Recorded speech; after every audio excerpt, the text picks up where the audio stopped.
ओम शांति।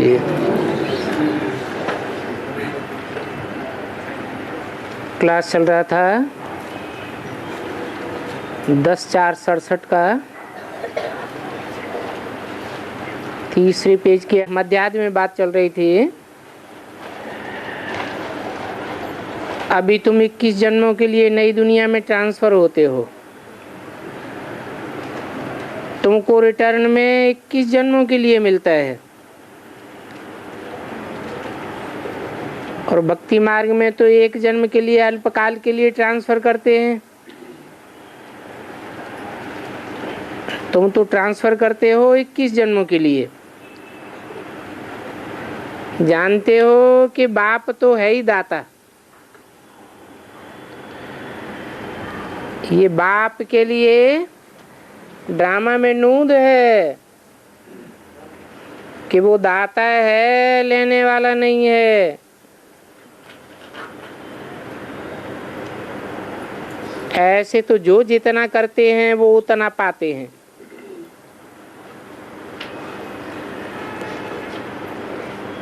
भक्ति मार्ग में वो इनडायरेक्ट दान करते हैं, गुरुओं के थ्रू, तो उनको अल्पकाल के लिए मिल जाता है। और इस बात की शूटिंग कहाँ होती है?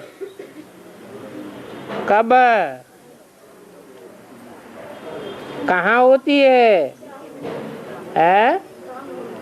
नहीं, बीके वाले जो दान करते हैं, बेसिक नॉलेज में दो दान करते हैं, वो डायरेक्ट बाप को करते हैं या गुरुओं के थ्रू करते हैं? ये अभी की ही बात है, यह ब्रह्मा के समय पास्ट की भी बात है। पास्ट की कैसे? उस समय तो ब्रह्मा के तन में शिव बाबा था, हैं? नहीं था क्या? था तो फिर बाप नहीं था, बाप दाता है और तो सब लेने वाले हैं। इतने बड़े संसार में एक ही आत्मा का पार्ट है देने का। ब्रह्मा भी गुरु है या सदगुरु है?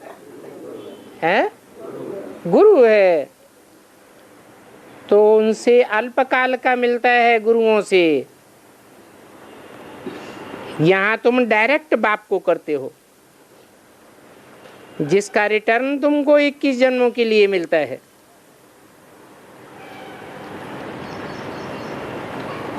ये ब्रह्मा भी किससे प्राप्त करता है? बाप से ही प्राप्त करता है। अभी सब कुछ नई दुनिया में ट्रांसफर करना है।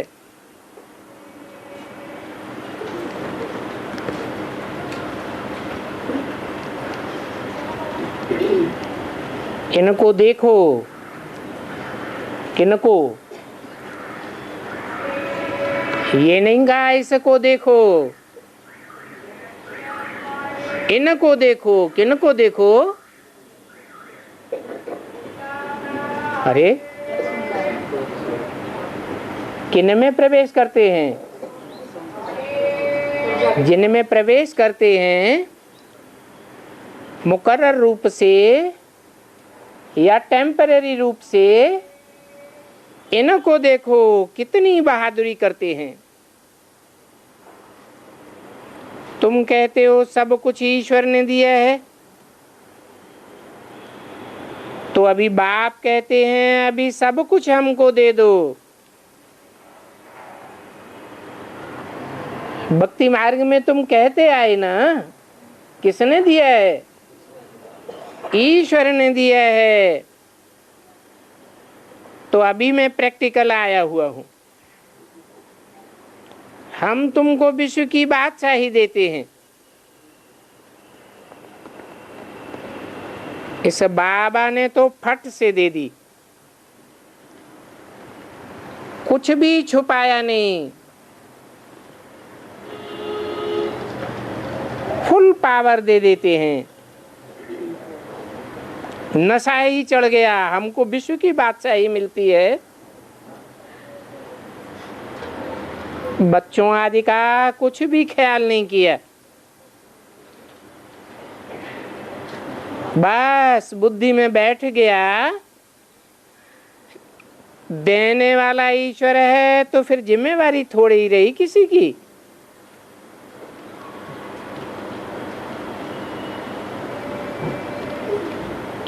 अभी देखो साहब साहूकार है, तो तुम्हारा 21 जन्मों के लिए ट्रांसफर करना है। तुम भी जानते हो हम आए हैं बाप से बादशाही लेने के लिए। दिन प्रतिदिन समय कम होता जाएगा। किस बात के लिए? पुरुषार्थ के लिए। आफतें तो ऐसी ऐसी आवेंगी जो बात मत पूछो। कुछ समय पुरुषार्थ कर सकेंगे। व्यापारियों का तो श्वास मुट्ठी में रहता है, हर समय बुद्धि में रहता है कोई जम घटना आ जावे।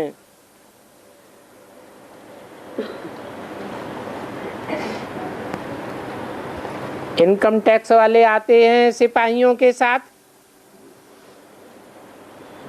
तो सिपाही का मुंह देखा और बेहोश हो जाते हैं। आगे चल करके तो बहुत तंग करेंगे। सोना आदि कुछ भी नहीं रखने देंगे।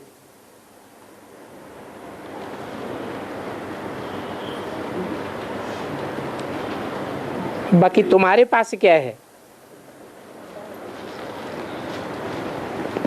उस समय तुम्हारे पास क्या रहेगा? कुछ रहेगा? अरे तुमने तो पहले ही बाप को दे दिया 21 जन्म के लिए लेने के लिए।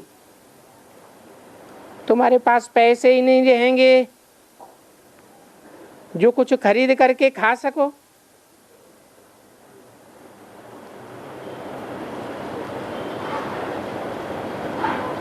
ये करेंसी आदि भी नहीं रहेगी,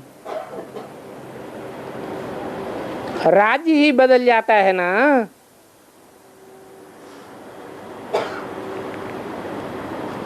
पिछाड़ी में बहुत दुखी होकर के मरते हैं।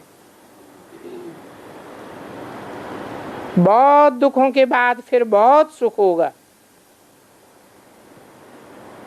ये होना है खूनी नाहक खेल। नेचुरल कैलेमिटीज भी होंगी। इससे पहले बाप से पूरा वर्षा लेना चाहिए। किससे पहले है? विनाश होने से पहले, शुरू होने से पहले बाप से पूरा वर्षा लेना चाहिए। बल घूमो फिरो, सिर्फ बाप को याद करो तो पावन बन जाएंगे। बाकी आफतें तो बहुत आवेंगी। हाय हाय करते मरते रहेंगे। अंतमते सोगते होती रहेगी। तुमको तो एक ही शिव बाबा की याद में रहना है। अंत में शिव बाबा की याद में रह करके शरीर छोड़ देंगे और किसी भी मित्र संबंधी याद की याद नहीं आवेगी। अंतकाल बाप को ही याद करना है। ऐसे करेंगे तो नारायण ही बनना है। ये प्रैक्टिस बहुत करनी पड़े, नहीं तो बहुत पछताना पड़ेगा। अगर और कोई की याद आई तो ना पास हो जाएंगे। जो पास होंगे वो ही विजयमाला में आवेंगे। तो अपने से पूछना चाहिए कि अभी हम बाप को कितना याद करते हैं। अगर उस समय कुछ भी हाथ में होगा तो वो याद आता रहेगा।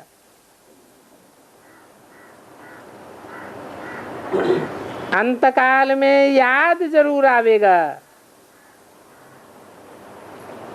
और हाथ में होगा ही नहीं तो याद भी नहीं आवेगा।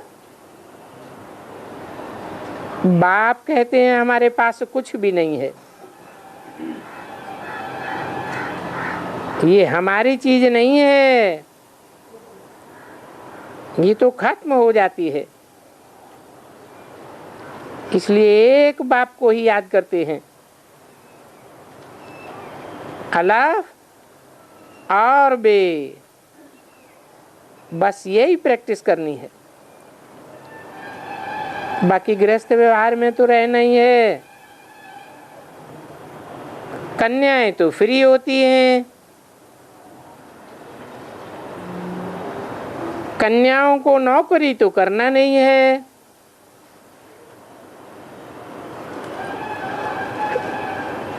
उस नॉलेज के बदले में ये ले लो तो 21 जन्मों का वर्षा मिल जाएगा।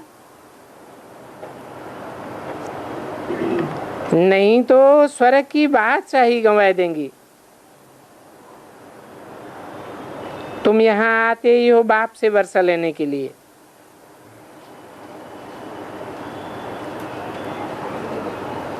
बाकी पावन तो जरूर बनना पड़े।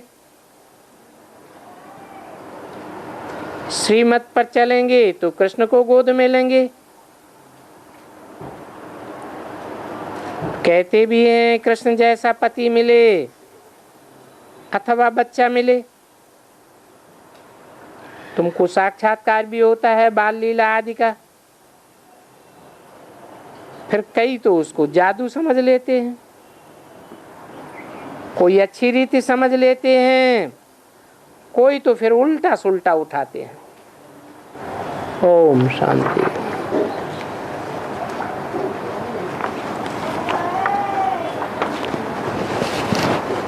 आज का प्रातः क्लास है 5/5/67। रिकॉर्ड चला है हमारे तीर्थ न्यारे हैं। गीत की 2 लाइन सुनते ही बच्चों की बुद्धि में रचयिता और रचना के आदि मध्य अंत का ज्ञान आ जाना चाहिए। ज्ञान उनकी बुद्धि में आवेगा जो सालिम बुद्धि है। सालिम कहा ही जाता है सतो प्रधान बुद्धि को।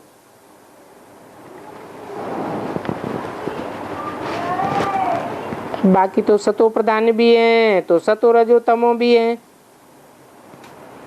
स्टेजेस तो होती ही हैं।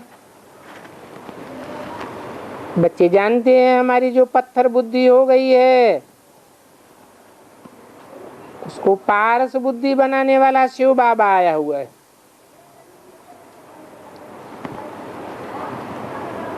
रावण पारस बुद्धि से पत्थर बुद्धि बनाता है।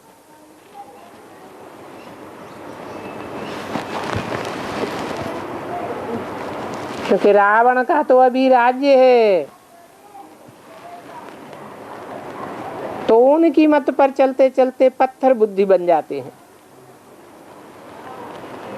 अभी फिर शिव बाबा पत्थर बुद्धि से पारस बुद्धि बनाने आए हैं।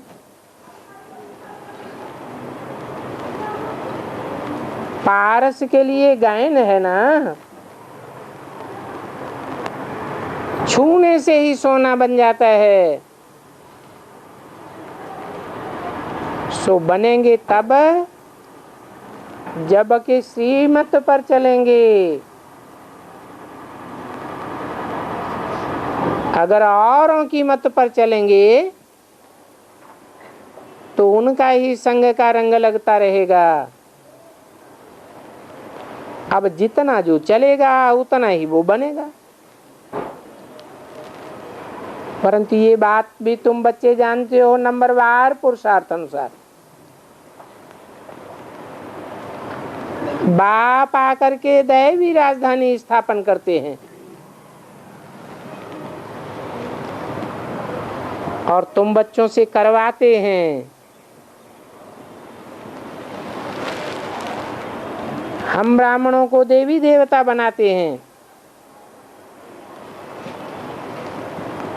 देवी देवताओं की राजधानी है ना, कि ब्राह्मणों की राजधानी है?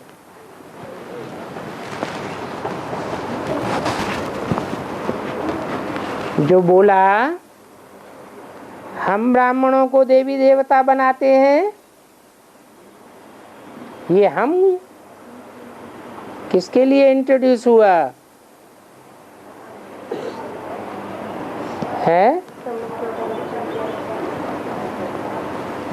हम देवी देवता बनाते हैं जिन्होंने बाप को पहचाना है। फिर ब्राह्मण कौन बनाते हैं?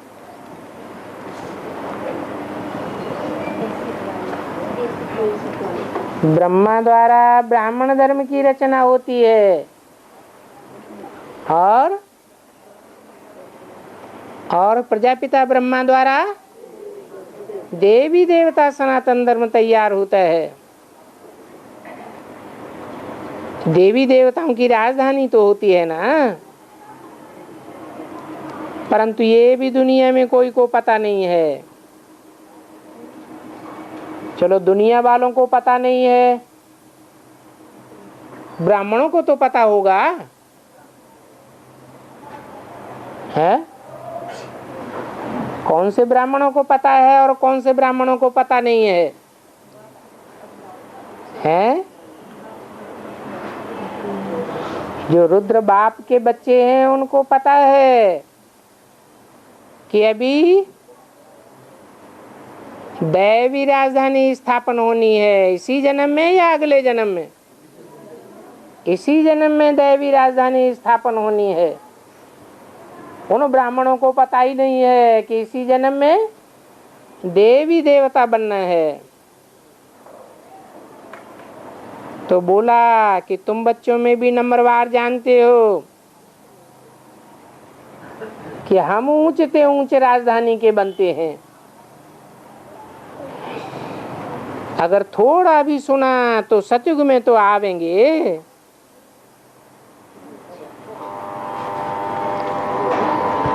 नशा तो उनको चढ़ता है जो समझते हैं कि हम अपनी राजधानी स्थापन करेंगे। अभी हम स्वर्ग में लक्ष्मी नारायण बनने के लिए पढ़ रहे हैं।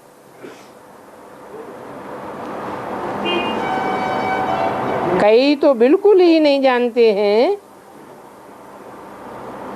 कि हम नर से नारायण बनने के लिए पढ़ते हैं। कौन नहीं जानते हैं? हैं? नर से नारायण जैसे बनने के लिए पढ़ते हैं अथवा नारायण बनने के लिए पढ़ते हैं। ये कौन ब्राह्मण जानते हैं और कौन नहीं जानते हैं? ब्रह्मा भी नहीं जानते थे कि हम नर से डायरेक्ट नारायण बनेंगे। उनकी बुद्धि में भी क्या था? पहले प्रिंस बनेंगे फिर नारायण बनेंगे। और उनके फॉलोअर्स है जो ब्रह्मा को फॉलो करने वाले हैं, उनकी बुद्धि में है कि हम नर से नारायण बनेंगे इसी जन्म में। उनकी बुद्धि में भी नहीं है। कई तो बिल्कुल नहीं जानते हम नर से नारायण जैसे बनने के लिए पढ़ते हैं। बुद्धि में हो तो कुछ न कुछ पढ़े जरूर, परंतु बाप की पढ़ाई पढ़ते ही नहीं है। जो समझें कि हमको पढ़ाने वाला पारसनाथ आया हुआ है, उनसे हम पारस बुद्धि महाराजा महारानी बनते हैं। प्रदर्शनी में तो कितना माथा मारते हो समझाने के लिए। तुम बच्चे जानते हो कि दुनिया की पत्थर बुद्धि है, पत्थर कहें एप्स बुद्धि कहें, हर एक की चलन से समझा जाता है। जो खुद ही एप्स बुद्धि है वो कोई को क्या समझावेंगे। दैवी बुद्धि तो एकदम न्यारी होती है। दुनिया के मनुष्य तो कुछ भी नहीं जानते, उनमें वो नशा ही नहीं रह सकता। अब तुम्हारी प्रदर्शनी में जो आते हैं समझने के लिए, उनको समझाना चाहिए कि बाप को भूलने के कारण ही निर्धन के बने हो। कौन सी प्रदर्शनी है तुम्हारे पास? है कौन सी प्रदर्शनी है? जड़ चित्रों की? चैतन्य चित्रों की भी बाद में बनेगी। पहले है ज्ञान रत्नों की प्रदर्शनी, जो ज्ञान रत्न तुम्हें डायरेक्ट बाप से मिलते हैं। रचयिता बाप को नहीं जानते हैं। वो बाप भी दो हैं। कौन कौन हैं? दो बाप कौन हैं? अरे एक आत्माओं का बाप और दूसरा मनुष्यों का बाप। एक शिव बाबा, दूसरा प्रजापिता ब्रह्मा। तुम कहते हो हम ब्रह्मा कुमार कुमारी हैं,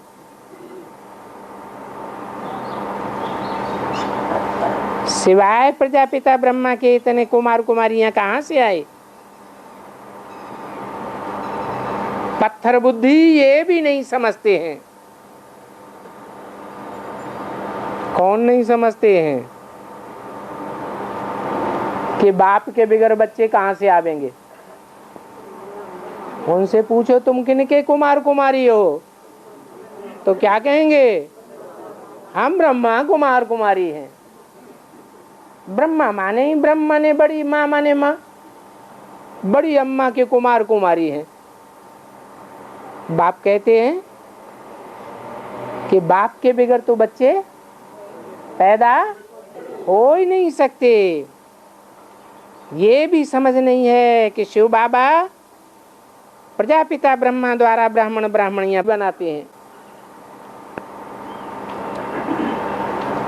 बने भी हैं शिव बाबा के द्वारा। शिव बाबा के बच्चे तो सब भाई भाई हो गए, जबकि एक बाप के बच्चे बने तो फिर लड़ाई झगड़ा काहे का? ना जानने के कारण भाई भाई आपस में बहुत लड़ते हैं।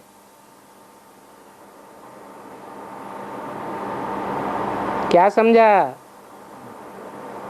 है? एक बाप के बच्चे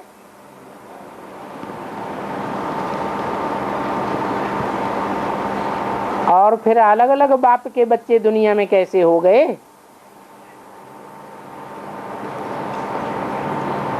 सब कहते हैं गॉड फादर, तो गॉड फादर के बच्चे ही होना चाहिए। परंतु कोई समझते हैं हमारा क्राइस्ट बाप है क्रिश्चियन धर्म का, कोई समझते हैं इब्राहिम बाप है, कोई समझते हैं बौद्ध बाप है, बुद्ध बाप है। तो ये अनेक कैसे हो गए? किसी से नहीं बनती है तो लड़ाई झगड़ा करके अलग अलग हो जाते। अभी तुम तो हो परमपिता परमात्मा शिव के बच्चे,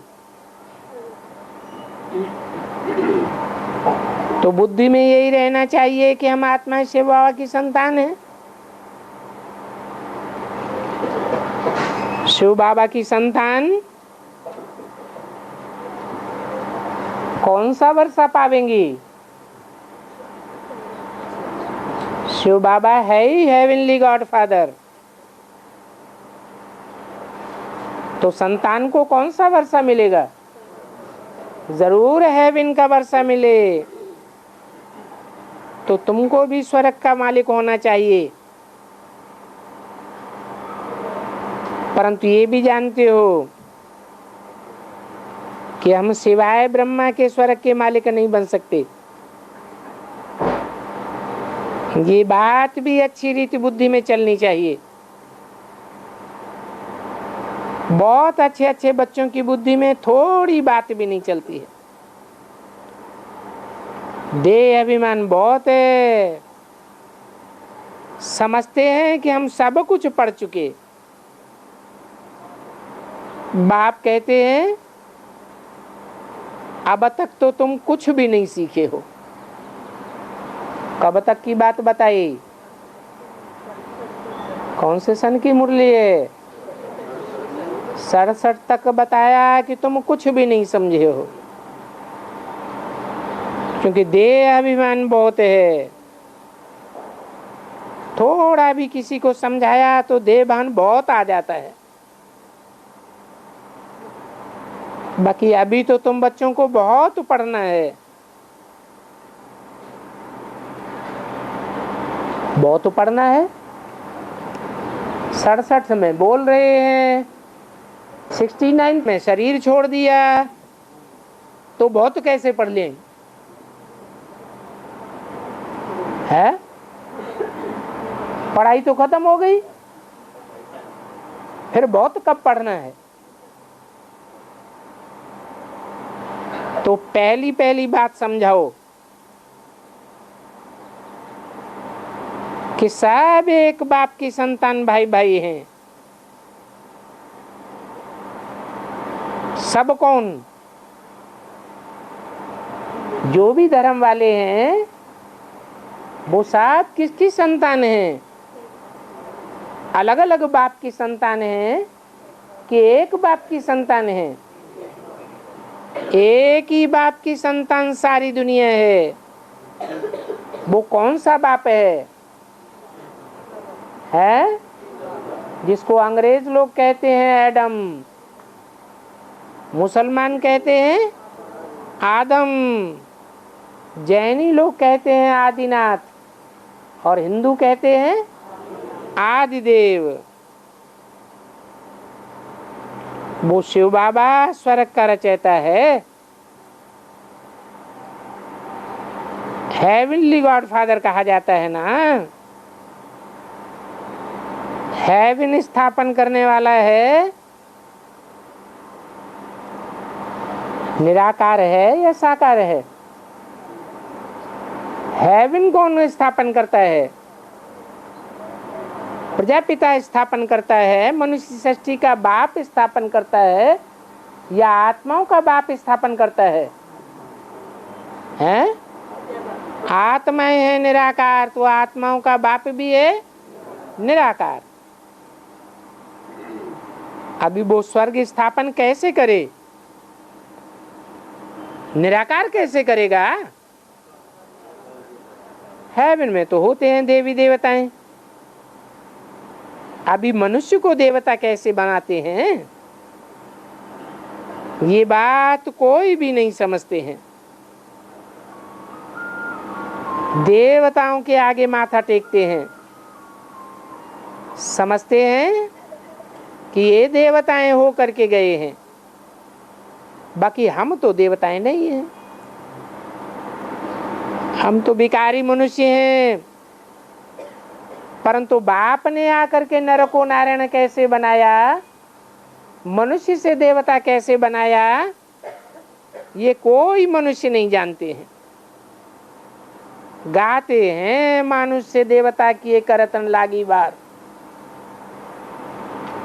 ये महिमा ग्रंथ में की है। ग्रंथ वाले कृष्ण को नहीं मानते हैं, किसको मानते हैं? हैं? बोलो। अरे राम को मानते हैं कि नहीं मानते हैं? अरे अरे पंजाब तो पास में ही है। राम को मानते हैं, कृष्ण को नहीं मानते हैं। कहते हैं मानुष से देवता की एक रतन लागी बात। तो देखो परमात्मा को मानते हैं तो पारसनाथ बनाने वाले पारसनाथ की मत पर चलना पड़े। इससे क्या साबित हुआ कि भगवान कृष्ण के द्वारा पारसनाथ नहीं बनाता है, बनता है। किसके द्वारा बनता है? राम के द्वारा बनता है। वो ही परमात्मा पार्टधारी है। नाम ही है परम आत्मा, परम पार्ट बजाने वाली आत्मा। तो उनकी मत को नहीं मानेंगे तो पारसनाथ कैसे बनेंगे? बहुत हैं जो शिव बाबा की मत पर चलते ही नहीं हैं, समझते ही नहीं हैं कि हमको शिव बाबा की, हमें शिव बाबा मत दे रहे। समझते हैं कि ये ब्रह्मा मत देता है, परंतु बाप खुद कहते हैं ये ज्ञान तो मैं तुमको देता हूं, मैंने ये रथ लिया है। इनकी आत्मा भी पतित है। 5:5:67 की वाणी का दूसरा पेज। और ब्रह्मा कौन है ये भी कोई नहीं जानते हैं, समझते नहीं है कि सूक्ष्म वतन में प्रजापिता ब्रह्मा कहां से आया। जहां प्रजा होगी वहां प्रजापिता होगा। बाकी प्रजापिता ब्रह्मा तो इस दुनिया में जरूर चाहिए।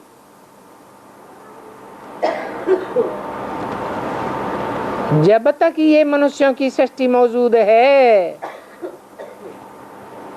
एक भी मनुष्य इस सृष्टि पर मौजूद रहेगा, तब तक प्रजापिता ब्रह्मा जरूर चाहिए।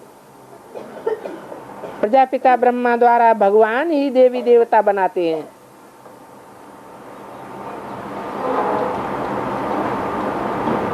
जरूर मनुष्य में प्रवेश करे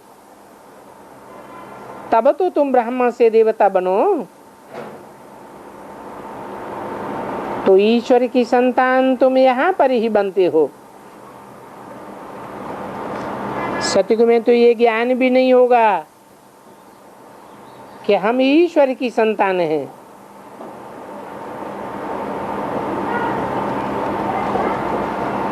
तो सतयुग में किसकी संतान होंगे? है देवताओं की संतान होंगे। अभी तुम्हारे में ज्ञान है, जानते हो हम शिव बाबा के बच्चे हैं, फिर ब्रह्मा द्वारा भाई बहन बने हैं। शिव बाबा तो निराकार है, ब्रह्मा द्वारा स्वर्ग की स्थापना करवाते हैं। कैसे? ब्रह्मा तो चले गए तो द्वारा कैसे स्वर्ग की स्थापना होगी? स्वर्ग में तो देवी देवताएं होते हैं, देवताओं को तो पूजा जाता है, मंदिर बनाए जाते हैं, मूर्तियां बनती है, जिसके द्वारा स्वर्ग की स्थापना करते हैं। फिर उसकी मूर्तियां क्यों नहीं पूजी जाती? मंदिर क्यों नहीं बनाए जाते? पूजा क्यों नहीं होती? क्या झूठ बोला? ब्रह्मा द्वारा स्वर्ग की स्थापना कराते हैं? हैं? नहीं,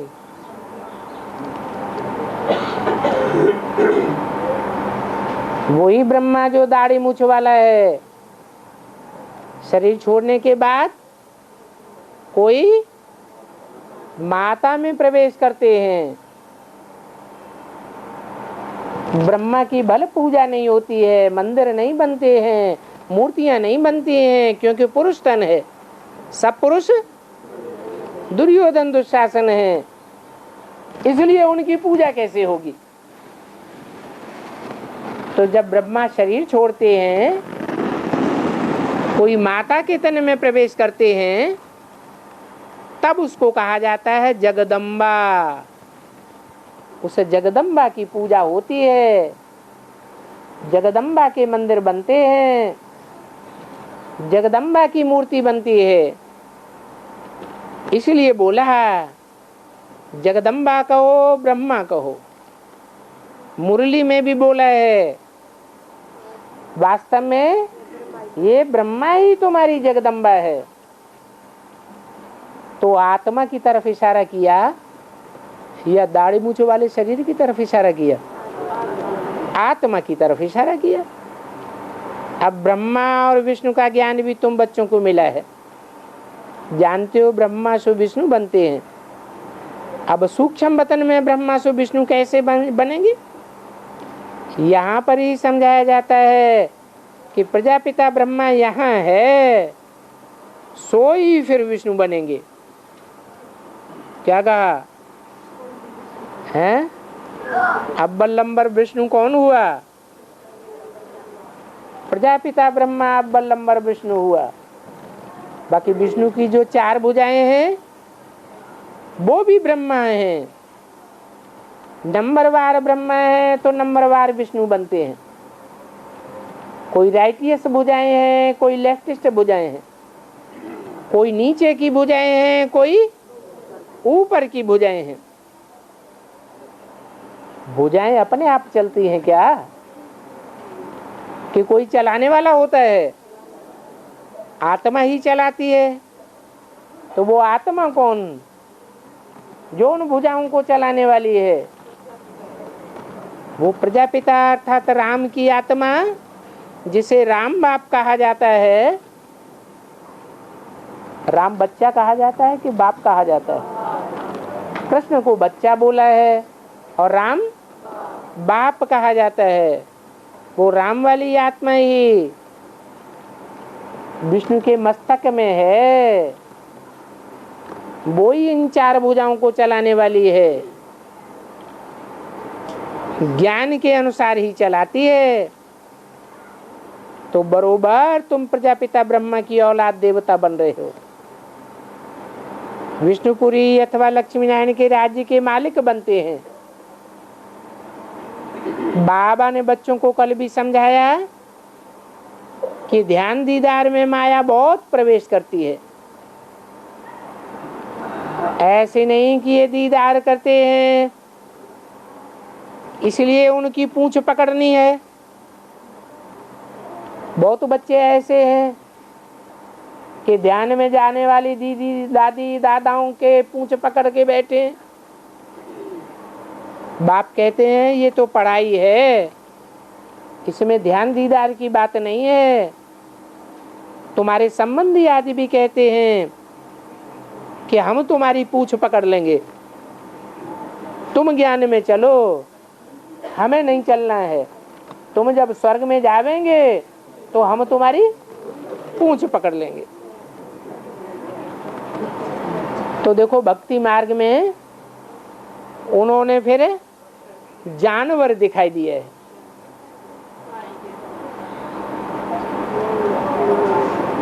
बंगाल में कलकत्ते में जहाँ गंगा नदी गिरती है तो वहाँ बहुत बोलते हैं हरि बोल हरि बोल। गाय की पूंछ पकड़ करके बोलते हैं हरि बोल पार करेगा। तो उन्होंने जानवर दिखाई दिया है। इसलिए गऊ आदि का दान करते हैं कि इनकी पूंछ पकड़ करके हम तर जावेंगे। भक्ति मार्ग में गऊ का दान करते हैं ना, क्या समझते हैं कि हम तो इतना कर नहीं पावेंगे, तो गऊ का दान कर देते। कन्यादान किया और समझते हैं गऊ स्वर्ग में जावेगी, इसके पीछे पीछे हम भी पूंछ पकड़ के चले जावेंगे, तर जावेंगे। परंतु ऐसी यहाँ कोई बात नहीं है। जो पुरुषार्थ करेगा वो ही जावेगा, पूंछ पकड़ने की बात नहीं है। बाप कहते हैं तुम भक्ति मार्ग में दान पुण्य आदि करते थे तो दूसरे जन्म में मिल जाता था, जो मृत्युलोक का फिर मृत्युलोक में ही मिलता है। तुम तो अभी संगम पर जो दान करते हो तो तुमको सतयुग में मिलेगा। इन बातों को कोई क्या जाने। पत्थर बुद्धियों का राज्य और पारस बुद्धियों का राज्य कितना फर्क हो जाता है। देवताएं ही पारस बुद्धि थे, विष्णु को पारसनाथ भी कहते हैं। उनका बहुत अच्छा मंदिर बनाया हुआ है, परंतु ये किसी को पता नहीं है कि पारसनाथ कौन है, किसका पार्ट है।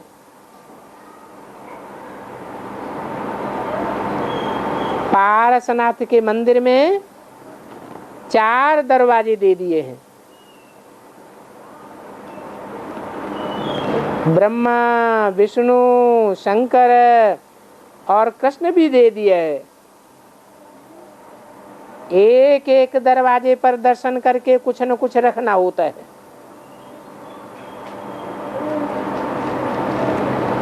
बड़े बड़े आदमी दान पुण्य भी बहुत बड़ा बड़ा करते हैं।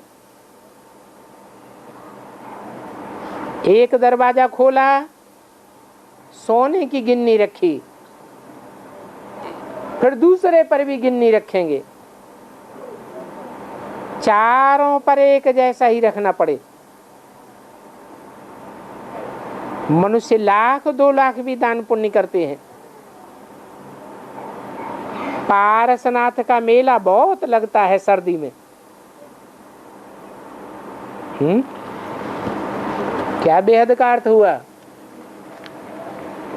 है? पारसनाथ कौन? जो अव्यक्त वाणी में बोला, जो देखे, जो सुने, उसके मुंह से क्या निकले? मेरा बाप आ गया। सिर्फ ब्रह्मा कुमार कुमारियों का नहीं आ गया, किसका आ गया? मेरा बाप आ गया, सारी दुनिया का बाप आ गया। तो ऐसा पारसनाथ है जो देखने से ही, दृष्टि से, स्पर्श करने से ही बुद्धि में बैठ जाता है, निश्चय हो जाता है। कान से डायरेक्ट सुनने मात्र से ही निश्चय अटल हो जाता है। ऐसा पारसनाथ कब प्रसिद्ध होता है? गर्मी में या बरसात में? हैं? गर्मी है द्वापर कलयुग का मौसम, बरसात है संगम युग का मौसम। ज्ञान की बरसात होती है ना। और सर्दी का मौसम सतयुग। तो जब सतयुग शुरू होगा संगम युग के हिस्से में, तो पारसनाथ प्रसिद्ध हो जाता है। फिर पारसनाथ का बहुत मेला लगता है। सर्दी में क्यों कहा है? उस समय पुरुषार्थ की बहुत ठंडी हो जाती है। जब बाप प्रत्यक्ष होते हैं तो दुनिया में विनाश शुरू होता है या नहीं होता है? हैं? विनाश शुरू हो जाता है। तो जिन्होंने प्रैक्टिस की है उनकी तो प्रैक्टिस बन जाती है, और जिन्होंने प्रैक्टिस नहीं की है उनका पुरुषार्थ ठंडा हो जाता है।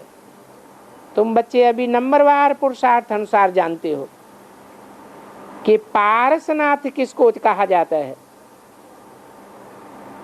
और कौन उनको पारसनाथ बनाते हैं। पारसनाथ है ही विष्णु का चित्र। अलग मंदिर भी होता है जिसको नर नारायण का मंदिर कहते हैं। नाम तो बहुत रख दिए हैं, सबकी अपनी अपनी बुद्धि है।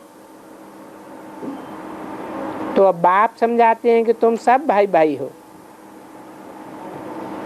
तो एक बाप से वर्षा लेने के हकदार हो। बाप है ही स्वर्ग की स्थापना करने वाला। जरूर हमको स्वर्ग में ही वर्षा चाहिए, बाबा को भी जरूर यहाँ ही आना पड़े वर्षा देने के लिए। हैं? ये क्या बोला? हमको स्वर्ग में ही वर्षा चाहिए और बाप को यहाँ स्वर्ग में आना पड़े वर्षा देने के लिए। बाप स्वर्ग में आता है क्या? है नहीं। तो कहाँ की स्वर्ग की बात की? संगम युगी स्वर्णिम दुनिया की बात की। जरूर बाप को वर्षा देने के लिए आना पड़े। बाप आते ही हैं ब्रह्मा के तन में। कहते भी हैं मैं बहुत जन्मों के अंत में प्रवेश करता हूं। तो इसका भी हिसाब हो जाता है। पहले नंबर में है कृष्ण, वो है कुमार, इसलिए उनकी महिमा जास्ती है। वो लक्ष्मी नारायण फिर भी अधर कुमार हो जाते हैं। महिमा बच्चों की जास्ती होती है, बच्चे महात्मा कहे जाते हैं। तो बहुत जन्मों के अंत में भी पहले उनको ही रखेंगे। ये भी पत्थर बुद्धि जानते नहीं है। 84 लाख जन्म कह देते हैं, फिर 84 लाख का हिसाब किताब कहाँ से निकालेंगे? तो बाप ही आकर के बतलाते हैं जो फर्स्ट है वो ही लास्ट है। कौन है फर्स्ट?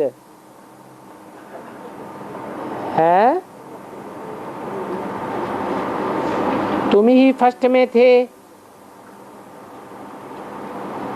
वो ही फिर लास्ट में शूद्र बनते हैं। प्रजापिता तो मनुष्य हो गया,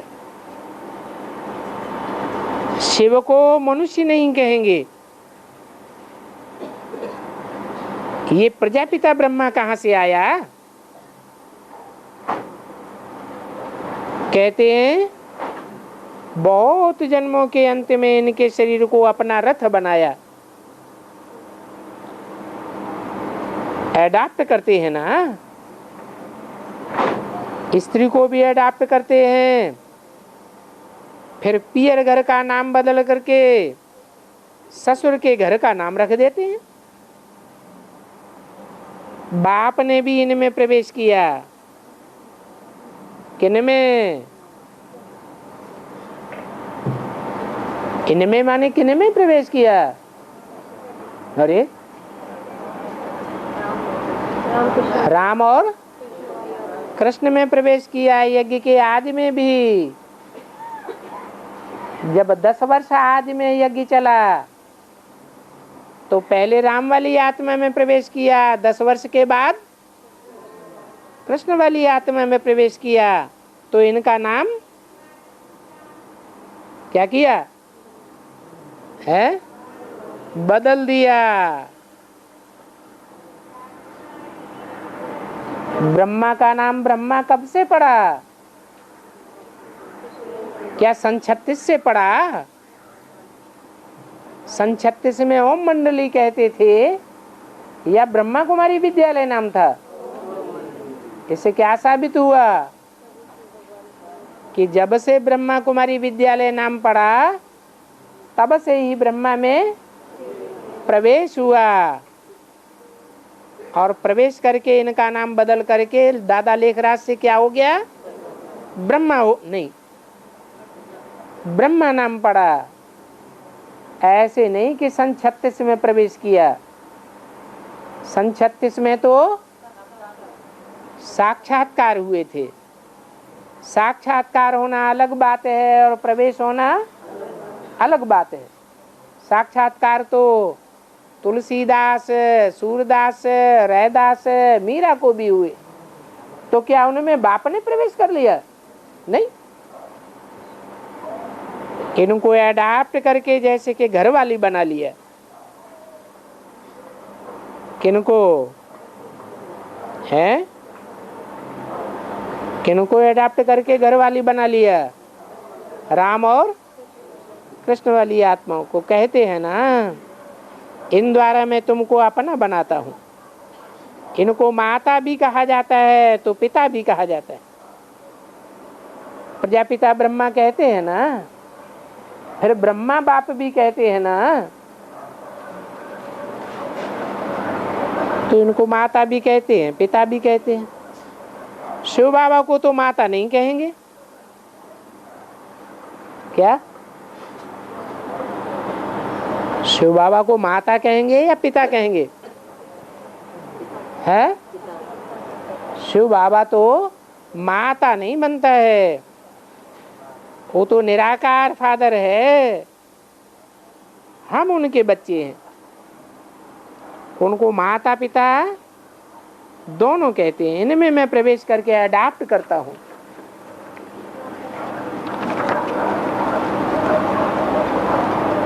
पाँच 67 की वाणी का तीसरा पेज। इसलिए ये ब्रह्मा माता भी हो गई। ये बातें कोई समझते नहीं है, ना ही कब किसके ख्याल में आता है कि ये ब्रह्मा माता भी है तो पिता भी है। बताओ, ये ब्रह्मा किसका पिता है?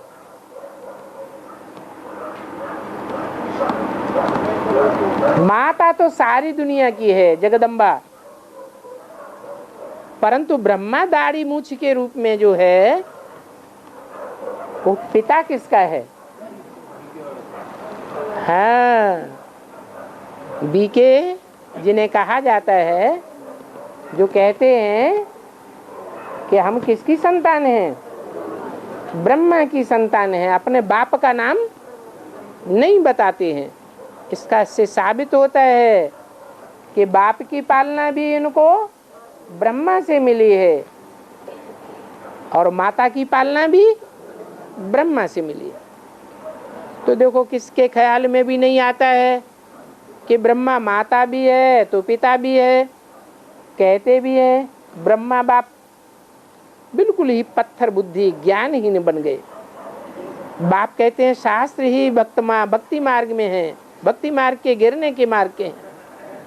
भक्ति दुर्गति मार्ग है, भक्ति से तो दुर्गति होती है। पत्थर बुद्धि बन जाते हैं और बाप पारस बुद्धि बनाते हैं, रावण फिर पत्थर बुद्धि बनाते हैं, एकदम बंदर बुद्धि। इसको भी ये पता नहीं है कि रचयिता कौन है। कौन है? ब्रह्मा रचयिता है, प्रजापिता रचयिता है, या शिव बाप रचयिता है, या शिव बाबा रचयिता है? जरूर कहेंगे कि शिव बाबा ही रचयिता है। बाबा कहा ही जाता है साकार और निराकार के मेल को। तो रचना कैसे होती है ये किसी को पता नहीं, इसलिए रामायण में भी बंदर नाम रख दिया है। बाबा ने बंदर सेना ली है, एक की तो बात नहीं हो सकती है। बाप कहते हैं तुम सभी सीताएं हो, मैं तुमको इस भक्ति मार्ग से छुड़ाने आया हूं। तुम सभी रावण राज्य में हो, रावण को जलाते भी हैं, परंतु वो कौन है, कब से इनका राज्य शुरू होता है, ये बात भी कोई नहीं जानते। रावण को गधे का शीश दे देते हैं। ये गधे का शीश किसकी यादगार है? शीश बनाते हैं रावण को गधे का, 10 सिरों के ऊपर गधे का शीश दिखाते हैं, परंतु समझते कुछ भी नहीं। बाप कहते हैं मनुष्य रावण राज्य में गधे से भी बदतर हो जाते हैं। एक दो को गाली देते रहते हैं, गाली देते हैं तो गधे का मिसाल भी देते हैं। गधे का क्या मिसाल है? गधे को श्रृंगार करो, सारा श्रृंगार करके खड़ा कर दो, फिर सारे कपड़े मिट्टी में खराब कर देता है? बताओ कब की यादगार है? संगम युग तो 100 साल का है, इसमें श्रृंगार कब किया, किसका श्रृंगार किया, और फिर वो कब कपड़े मट्टी पलीद कर देता है? कब की यादगार है?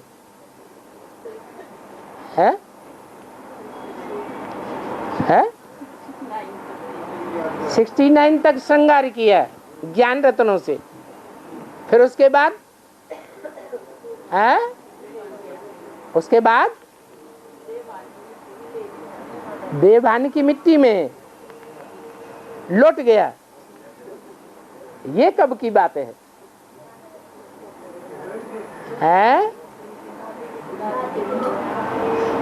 काकी साथी गुलजार दादी के तन में कपड़े खराब करता है, तुम गुलजार दादी का नाम बदनाम कर दिया। अरे वो चंद्रमा किसके सर में दिखाते हैं? शंकर के मस्तक में चंद्रमा दिखाते हैं। वो चंद्रमा संपूर्ण है या अपूर्ण है? कपड़े खराब कर देता है तो अपूर्ण चंद्रमा है या संपूर्ण चंद्रमा है? अपूर्ण चंद्रमा है। अपूर्ण चंद्रमा होने के कारण ज्ञान पूरा बुद्धि में, ज्ञान का प्रकाश बुद्धि में पूरा नहीं बैठा है। नहीं बैठा है तो समझता है कि गीता का भगवान कृष्ण ही है। भगवान है कृष्ण, तो भगवान का काम है संग के रंग से सारी दुनिया को सुधार देना।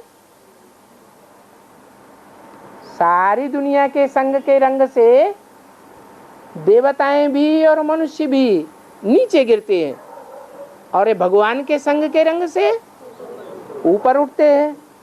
तो वो अपन को भगवान कृष्ण समझता है। साकार में कृष्ण भगवान का प्रैक्टिकल पार्ट किसका है? किसका समझता है? कृष्ण वाली आत्मा किसका पार्ट समझती है? खुद अपने आप का समझती है। तो जिस तन में भी प्रवेश करती है उस तन में वो संग का रंग लगाने के लिए पुरुषार्थ करेगा कि सब संग के रंग से पतित से क्या बन जावे? पावन बन जावे। तो पावन बनेंगे या कपड़ा खराब करेंगे? जो समझेंगे कृष्ण के संग का रंग है तो कपड़ा खराब होगा, जो समझेंगे शिव बाबा का संग का रंग है तो कपड़ा अच्छा बनेगा। मुरली में भी क्या बोलते थे? तुम किसकी गोद में आए हो? शिव बाबा की गोद में आए हैं, तो सुधार होगा या पतन होगा? सुधार। और जो समझते हैं हम ब्रह्मा की गोद में आए हैं तो पतन होगा। इस ब्रह्मा का तो चित्र भी नहीं रखना है, अगर फोटो भी रखेंगे तो पतित बन पड़ेंगे। बाबा ने तो मुरली में बोल दिया, अगर ब्रह्मा का चित्र भी अपने पास रखेंगे तो पतित बन पड़ेंगे। क्योंकि ब्रह्मा है दुनिया का सबसे बड़ा गुरु, देहधारी गुरु। देहधारी गुरुओं का चित्र जैसे भक्ति मार्ग में गले में लटका लेते हैं, तो पतित तो बनते हैं या पावन बनते हैं? नदी में बहाया होंगे बाबा ने। ओम शांति।